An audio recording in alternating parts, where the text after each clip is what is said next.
Hello, and welcome to the Social Protection Podcast. I'm your host, Jo Sharp. The time has come once again for us to round up the major themes and big stories in social protection for 2024. Another big year in the field and a big year for this little show. We've spoken with eminent thinkers, Dr. Naila Kabir, Professor Armando Barrientos, and Eduardo Suplicy.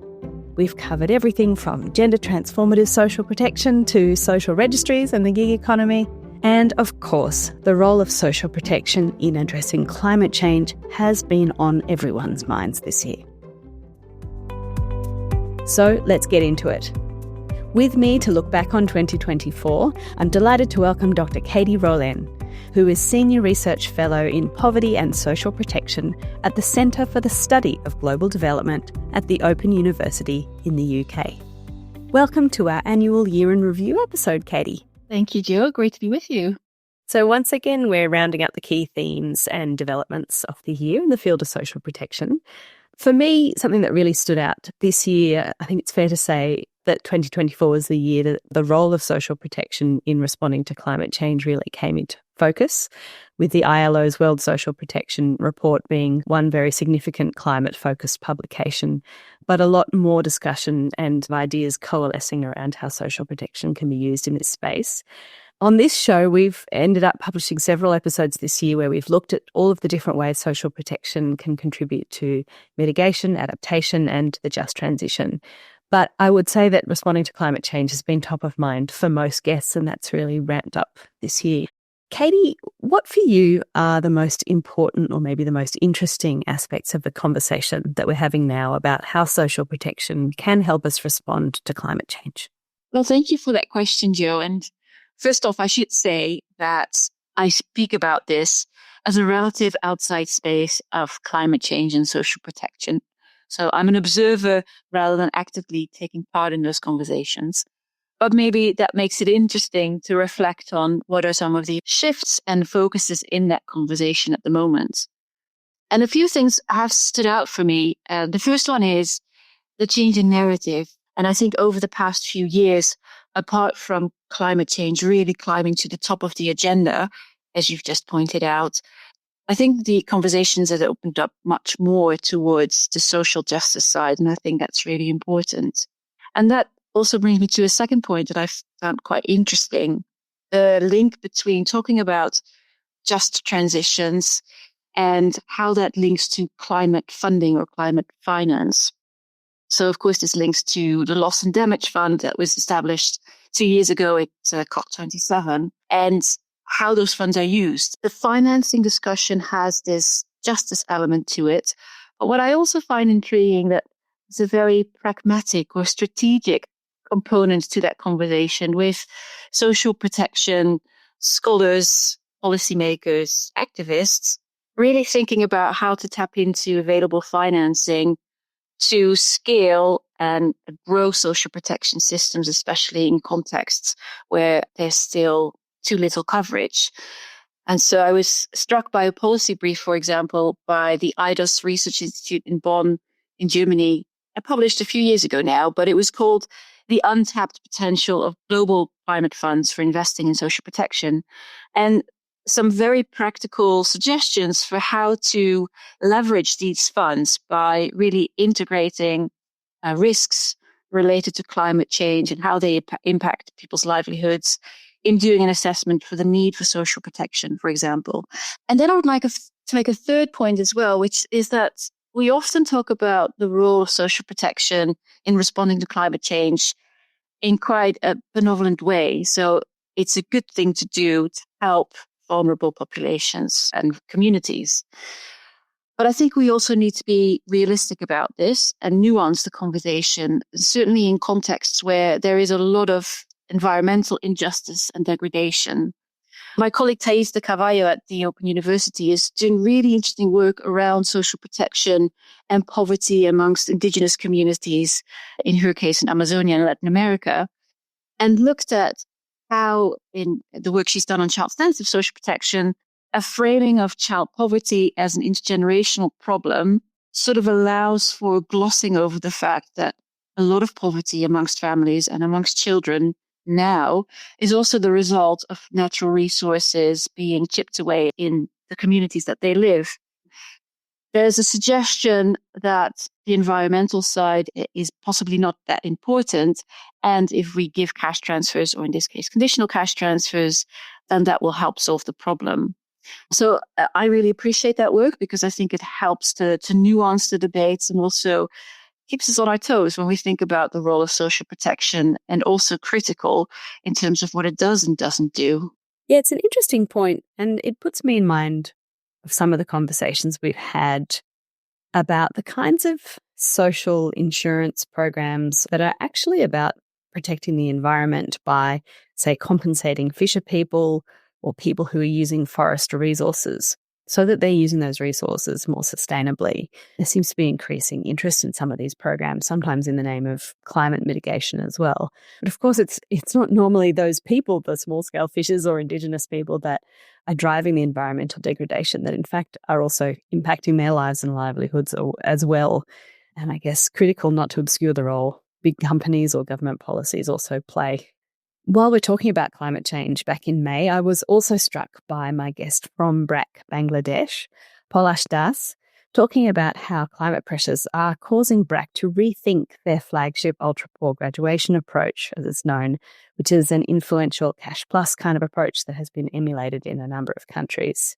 This is what he was saying about how they're rethinking that program in real time.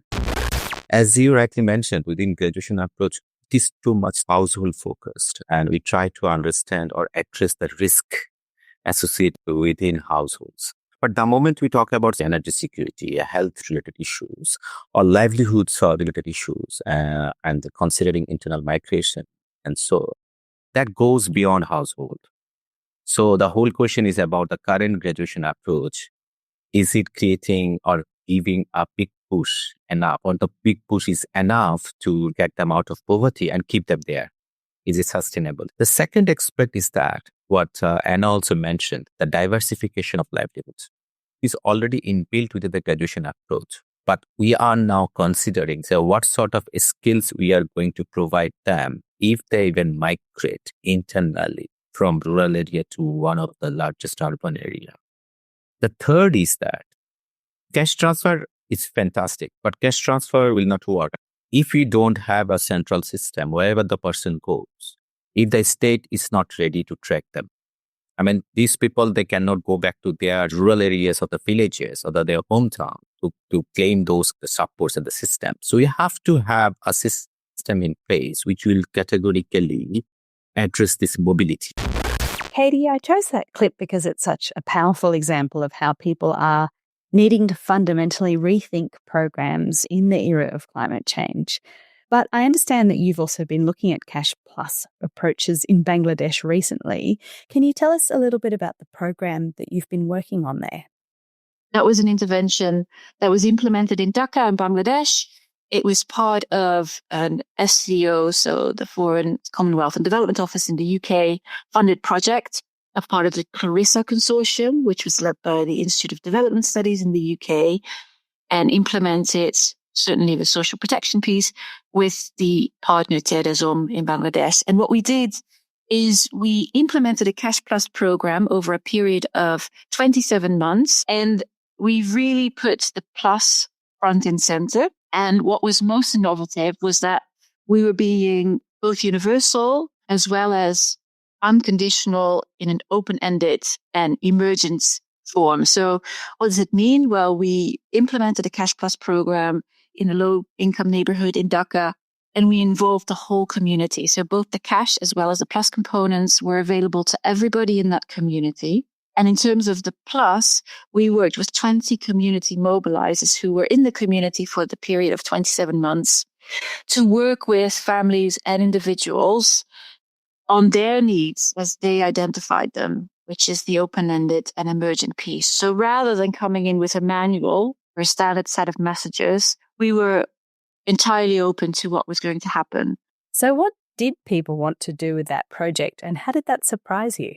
Let me take a step back and say the program was originally focused on tackling the worst forms of child labor, but we always knew and also entered that conversation with the community that some form of children working is vital to people's livelihoods, to just making a living and getting by.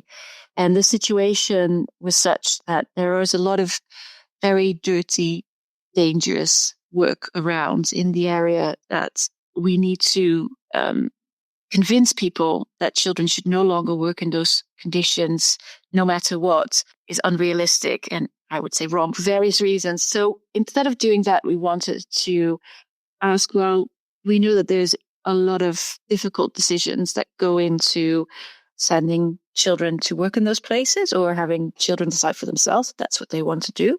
What are some of the steps before making that decision that we can interact with? And a lot of that, of course, is around household finances and income. And so coming back to your question, what are some of the things that people wanted to work on? One of them was around income generation. And especially because people were aware that the program was short term, the cash transfers were limited. So they were thinking into the future early on. They were thinking, well, if we no longer receive this cash after some time, is there a way we can use it for our own livelihoods? At the same time, though, children, we also had groups of children working on issues that they found important. We're really concerned about the environment that they were growing up in, and especially the rubbish and the dirty conditions that they were having to spend their time in. Now, we've done an evaluation. It was a mixed methods evaluation. We find that the range of outcomes and the benefits to families and individuals is very mixed, of course, because depends on what people wanted to focus on. So from a purely impact perspective, one might say that the impact is relatively modest. But if we start looking at how the program was perceived, how there was, for example, no noticeable community tension because there was no targeting, how community leaders were more engaged and willing to bring forward things that were suggested by community members also after the program is coming to an end. There's some really key lessons to be learned there about letting go of some of the standardization and giving some greater initiative and power both to the participants in the program as well as the staff who implement it. It's so interesting. The potential for social protection to play a role in advancing gender equality is another area where research and evidence is really mounting. It's really exciting to see papers like the World Survey this year on the role of women in development that was presented at the General Assembly. You know, that paper wove so many threads together, looking at just, for example, sort of women's work and employment and the care economy. That's something we've also looked at a little bit in an episode earlier this year about gender transformative social protection and this idea that social protection could play a role in challenging the power relations and structures that produce and sustain inequalities between women and men. So this is that really ambitious idea of how to change norms and societies. This is Tara Cookson speaking in that episode. The social policy sector and social protection systems specifically can be a source of decent work. Women make up a really significant share of the frontline workers who deliver social protection. And this is often really hard work, particularly in rural areas or conflict-affected contexts where social norms restrict women's mobility and ability to do their jobs. But if the work is decent, it should also increase those female workers' access to higher levels of social protection through that job.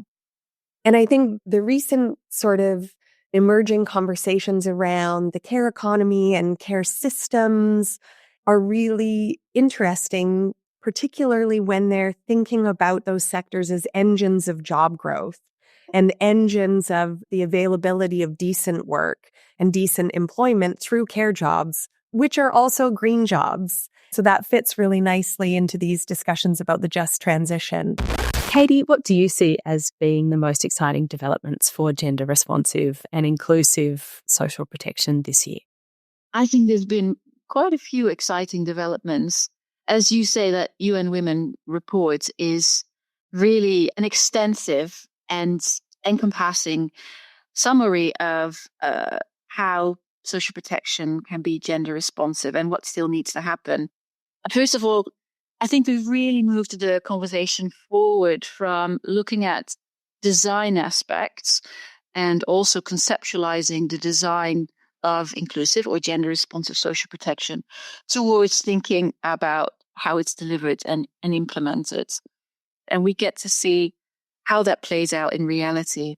One piece of work I think is really worthwhile looking into for that is the recent gender responsive age sensitive social protection reports by UNICEF Innocenti, where there's a range of different case studies where they've looked at how, for example, gender provisions in implementation manuals play out in practice.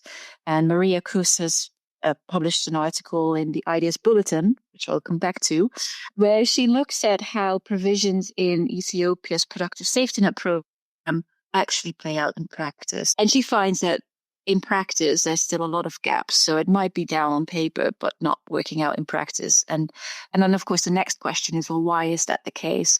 The second thing I'm excited about when it comes to gender responsive social protection is something you just mentioned and that we also just heard Sarah speak about, and that's the link between social protection and the care economy and care systems. So again, it's about something that's long been pointed out by colleagues such as Maxine Molyneux and also Deepta Chopra about how social protection in the past hasn't acknowledged the issue of care enough, or how programs don't interact with the care economy, with the fact that women take on most of the care burden in their design and implementation. And so here again, you see that we are moving from that diagnosis and critiquing that issue to thinking about how to change it. And progress has been made about how to involve men, for example, how to push it back against the norms that suggest that women should always take on most of the unpaid care and other household work. And then the final thing that I'd like to point out is that women are both receivers of social protection, and there's lots of issues around that, but also very often the providers of social protection. And certainly in Cash Plus programs that are maybe more focused on social and human development, where there's a focus on children's nutrition, for example, or health, very often health workers or social workers are women. I think in general, we don't focus enough on the incredible staff that implement all these services. But we also think far too little about the fact that in many places and cases they are women and how that interacts with their own situation in terms of care for their own children.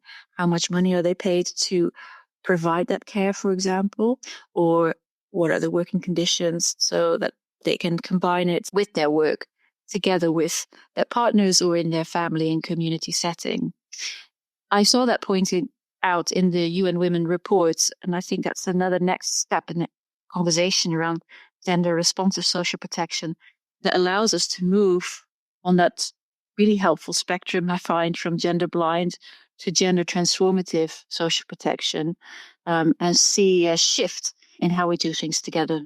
Yeah, that's a great point, isn't it? And it makes me think of the number of healthcare systems around the world that are largely reliant on volunteer or low-paid, often women's labour, the village-level health assistants and so on. And as you say, not enough attention paid either to their contributions nor their conditions. In these end-of-year episodes, I always like to ask guests what they think deserves more attention in the social protection field, past the issues perhaps that are getting a lot of attention and airplay. And one of the topics you mentioned was social protection and coloniality. Power is, of course, something we should always be talking more about in development. How do you see the legacy of colonial systems and power structures playing out in social protection today? A really interesting question that we're looking into at the moment. So we are working on a research project together with the IDOS Research Institute in Bonn in Germany, which was commissioned by the German government, the Ministry of Foreign Affairs, really thinking about the path dependencies in social protection and how much of the systems and the arrangements in place right now are a legacy of what was put in place during colonial times. I cannot give you the answer yet about how we see that legacy. We're still deep in our data and analyzing the literature review, as well as many interviews we've done internationally and in 2 case studies in Tanzania and Cote d'Ivoire. But what I will say is that having done quite a few interviews with international colleagues working primarily in international organizations and very strong advocates for social protection, therefore, is that it's a very tricky conversation to have because especially for people working on this internationally, and this is myself included, we feel strongly about the benefits of social protection and how it can contribute possibly to social justice, poverty reduction, etc.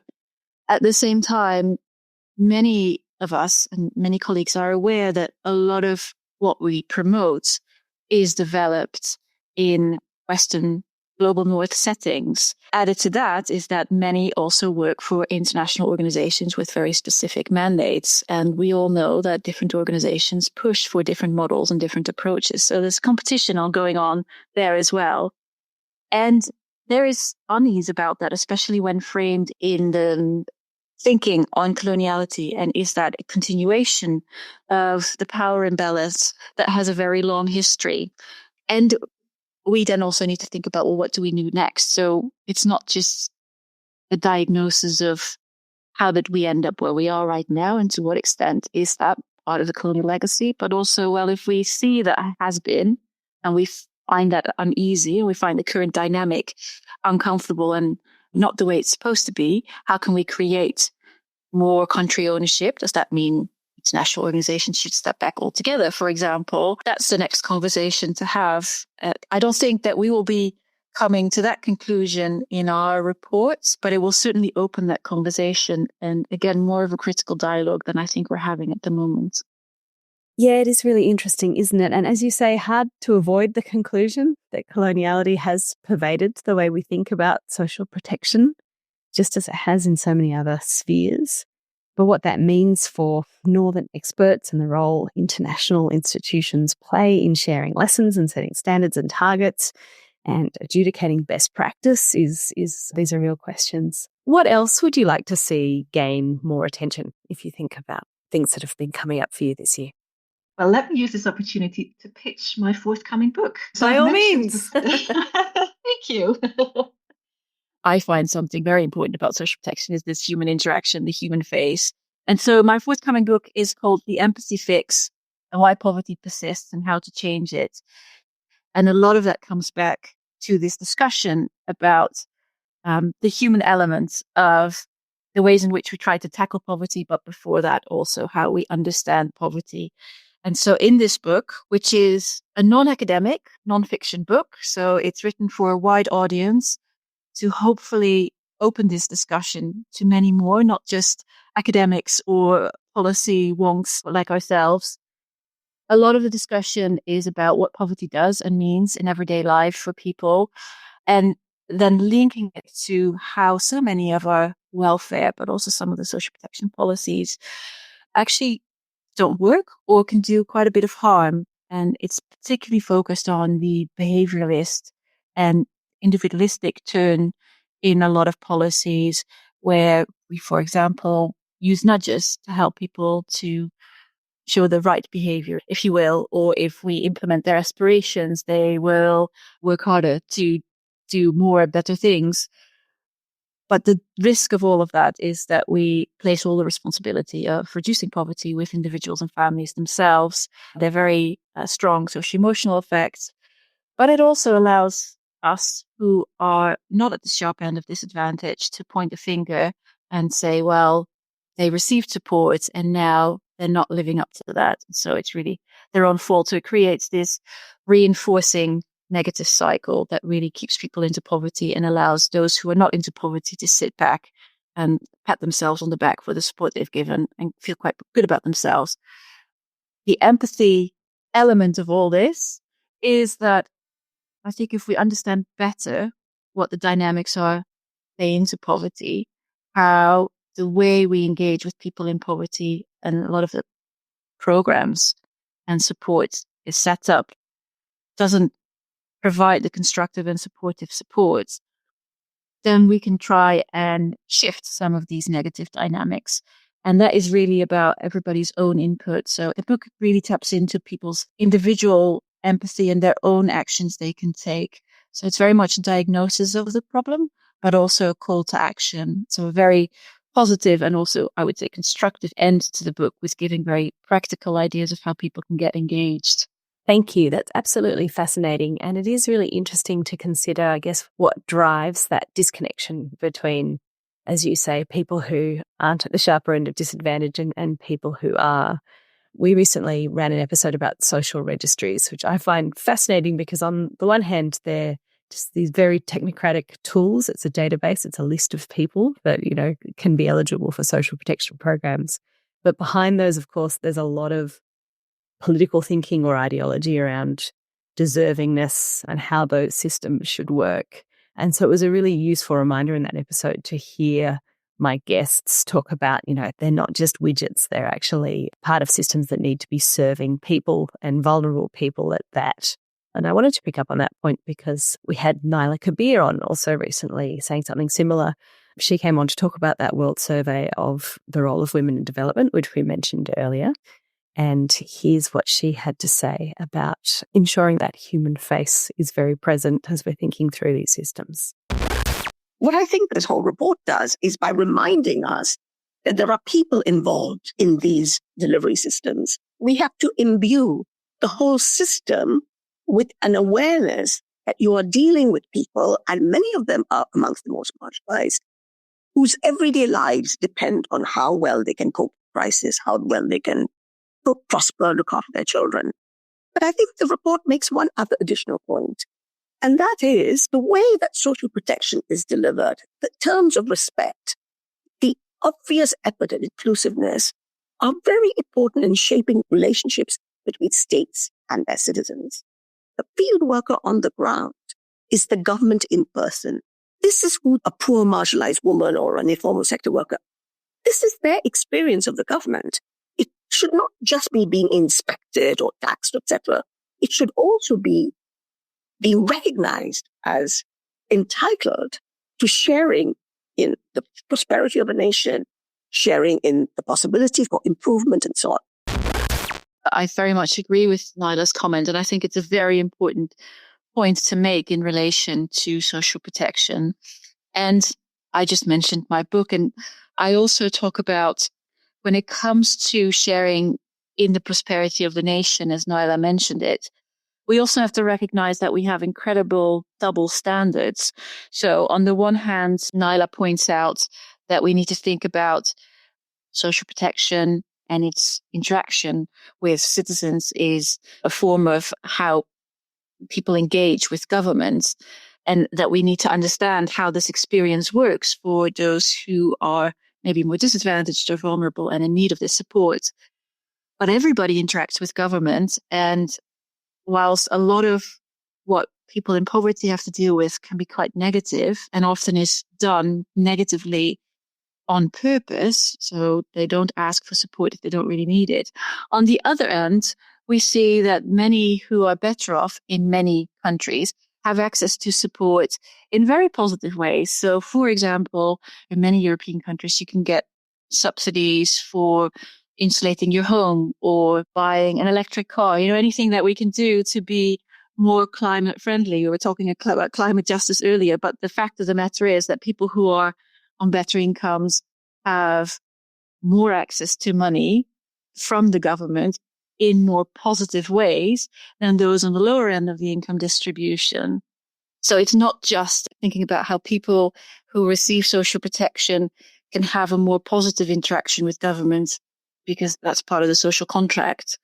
It's also about seeing that in relation to how those on the higher end of the income distribution receive support, although it's not framed in that way. It's seen as a sort of mutual benefit for the benefit of the country. It's a very different way of framing, and it just shows a double standard that I find striking at times we don't really see or pay attention to. So when should we be looking out for your book, Keetie?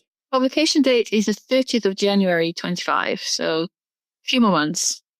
If you would like to make sure you have your copy on the 30th, you can pre-order now. Very good. Keetie, what are some of the other pieces of research, publications, events that have been influential for you this year or that you think people should be more aware of?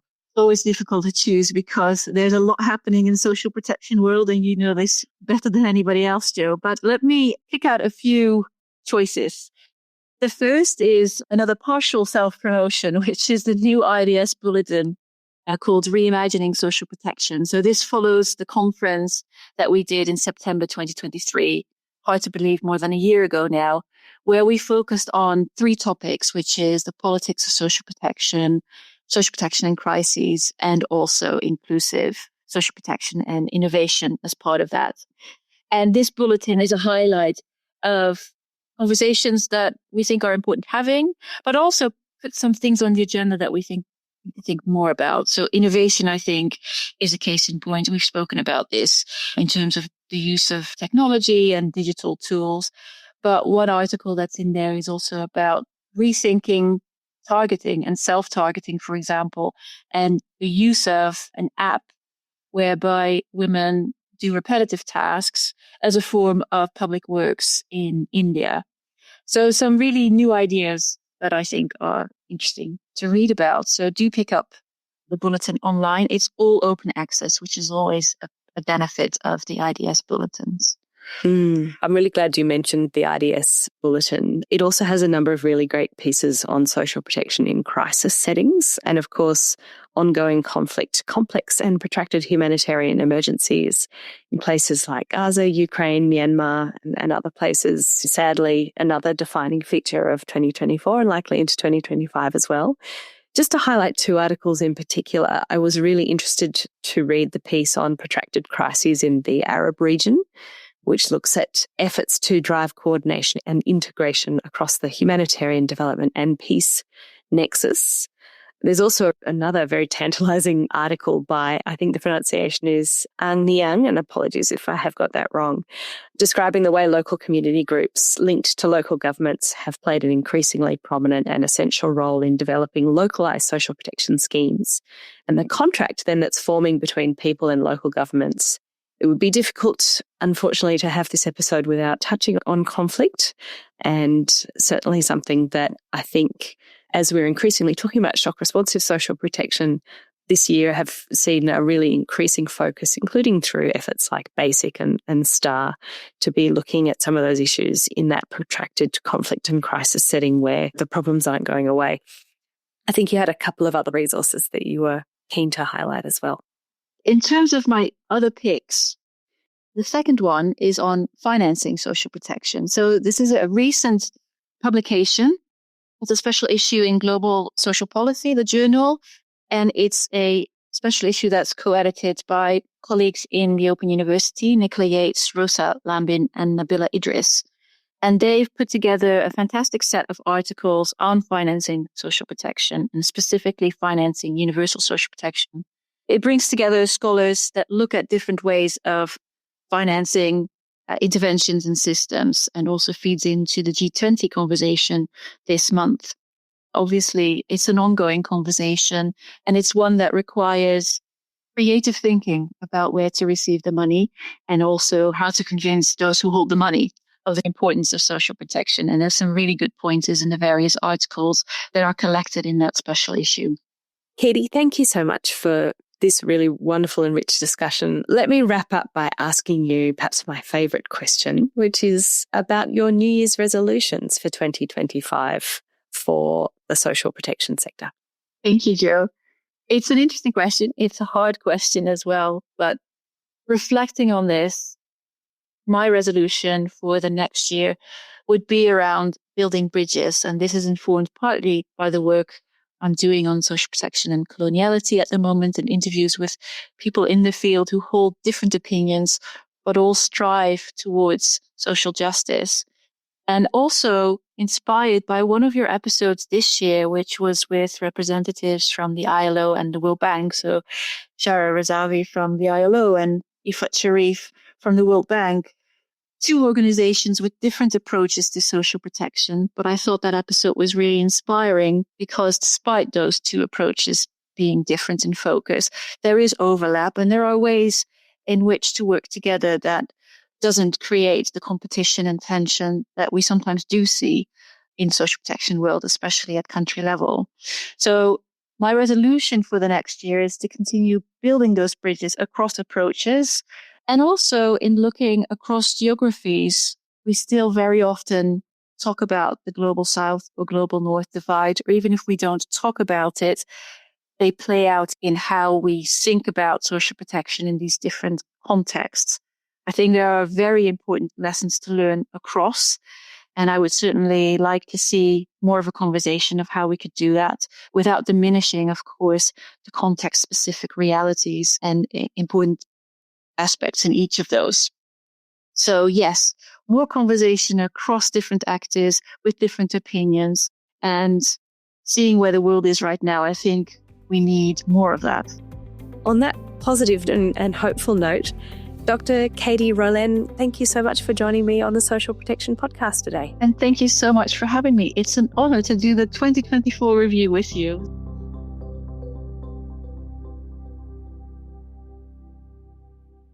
For our quick wins today, I'm very excited to have two very special guests and former colleagues with me, Patricia Velloso and Marina Brunale.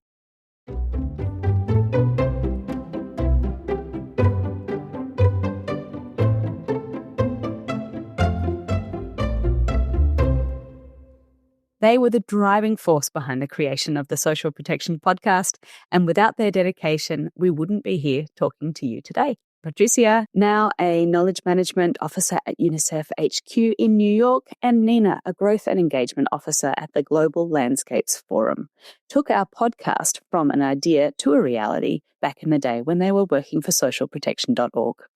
So we're going to take a moment to reflect on the trajectory of our show, as well as the year that's just been. Patty, let's start with you. You were the one who initially advocated for socialprotection.org to launch its own podcast. In fact, the platform coordinator, Mariana Balboni, even joked that it should be called the Patcast because of all the effort you put into bringing it into life. Why were you such an advocate for this show? Hi, Joe. I'm so happy to be here and so proud to see this project going on. I feel like we're always surrounded by a lot of information and we never have time, or at least I don't have time to read a lot or to go through major reports, and there's always something going on. So it was a very selfish argument in a sense that I really was interested in learning more about social protection. And I wanted a format that was easy and accessible and that I could listen to commuting, basically. I learned so much with the podcast through time, and I hope people also learn from it. It is a real principle of this show that we try to condense a lot of information in a relatively short time. Listeners probably don't know that we often record our interviews for over an hour, and we do edit them a lot, really thinking about your time and that information overload that Patty's just mentioned.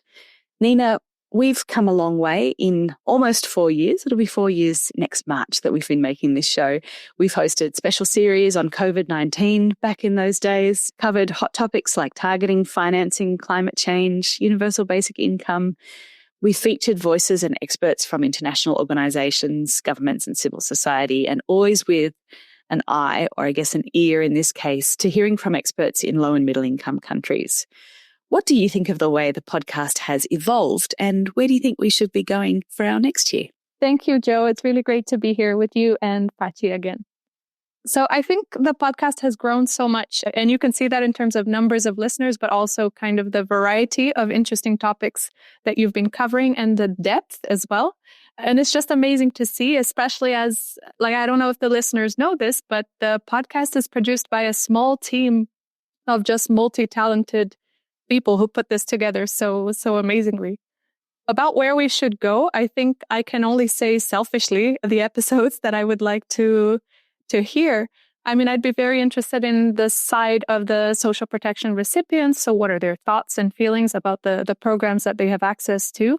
And I also think it would be interesting to talk about the political legitimacy of different programs. So, for example, public opinion and what do they think of different characteristics of programs? So targeting, conditionalities and things like that. I would love to hear something like that. Thank you, Nina. Those are two really great ideas that we will put on the list for the coming year. Patty, looking back over the years that we've been making the show and that you've been listening to the show, is there an episode from the archive that you'd like to highlight as your favourite and maybe listeners could go back to? One of the first episodes that we did was the Bolsa Familia one, and that holds a special place in my heart because I could see like a backstage view of what happened and how the negotiations went for a program that was incredibly important to my country. So I was very proud to be part of that. That episode also discussed how they were having this philosophical debate over conditionalities and whether the program should be conditional or not, on whether people should earn social protection or not, posing a very philosophical argument on unconditionality, although we do have evidence that conditionality works a lot of times. I think this is a very important discussion, and we're always talking about technical aspects of social protection. And I think it's important as well to have the philosophical discussion in the same place. Nina, this is our annual year in review episode. We hope you're still listening to this show. Which episode has sparked your interest this year and why? I am indeed still listening. And I have to say, episode 41, the evolution of the universal basic income, it was so good. And also having Eduardo Suplicy as a guest has been a long time dream for the team. So I was so happy to hear that one. And I also really enjoyed, sorry, I'm cheating and giving you 2 episodes. I also really enjoyed episode 30 from last year on the impacts of social protection. I think that is a very interesting topic. And it was done so well. So I really recommend that one. Thanks, Nina. Finally, it wouldn't be quick wins without some other recommendations. Patty, what have you brought in to share? So making a link with the Bolsa Familia episode that I mentioned earlier and the philosophical discussions that they were having, I brought in an article that discusses universal basic income as well. It's a very interesting article by Kathy Weeks.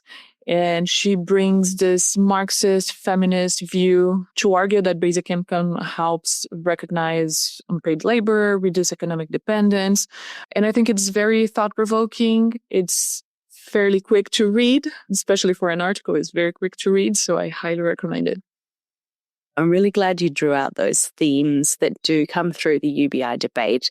I think we really looked at the role of UBI, women, work and care economy in the first episode we did about UBI a few years back, and it came out less in the most recent episode. And again, pulling the curtain on this episode a little bit, whenever we do an episode of the show that's themed or focused around gender transformation or gender issues, they're always some of our most listened. So, of course, we'll be bringing you more of those next year. Nina, at the time we're recording, you've just got back from COP, and I know you've brought in some related resources. What have you got to share with us today? So while I was there, I was actually super happy to see and be able to attend 2 sessions linking social protection with climate. And more I see that social protection is being talked about not only as a way to solve humanitarian issues that are caused by climate change, but also as an investment in general climate resilience. To cite an example, imagine if a drought didn't automatically equal mass displacement because people had the resilience, and the resources to be able to deal with the shock. So one of the sessions that I recommend was from the Just Transition Pavilion organized by ILO and was on the role of social protection for adaptation.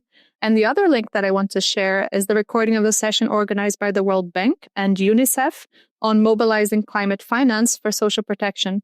So COP29 is being called the Finance COP, as finance is one of the main parts of the discussion. So this session defended the idea that part of the climate funds should move towards social protection. And that's super interesting. Thanks, Nina. And as we've been talking and thinking and grappling with climate change for many, many years now, it's really striking to me to hear sort of last year, but particularly this year, this theme around the role of social protection really coming into discourse in a way that, we just weren't talking about it even a couple of years ago. Nina and Patty, it's so nice to have you both on the show. Thank you both for joining me on the Social Protection Podcast today. Thank you so much, Jo and Patty, for everything. Really happy to be here with you again. Thank you, Joe. I feel super, super lucky to be part of this team. Even though I left socialprotection.org, I feel like you are always part of this family.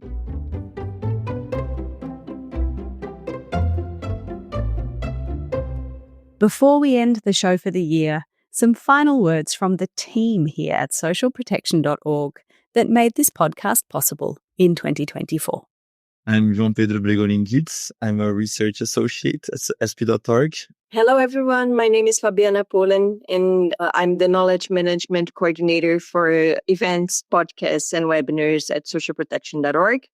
Hello, everyone. I'm Paulo Martins, knowledge management associate here at sp.org and the focal point for the Social Protection podcast. Hello, everybody. My name is Fernanda Neves. I am knowledge management associate at socialprotection.org.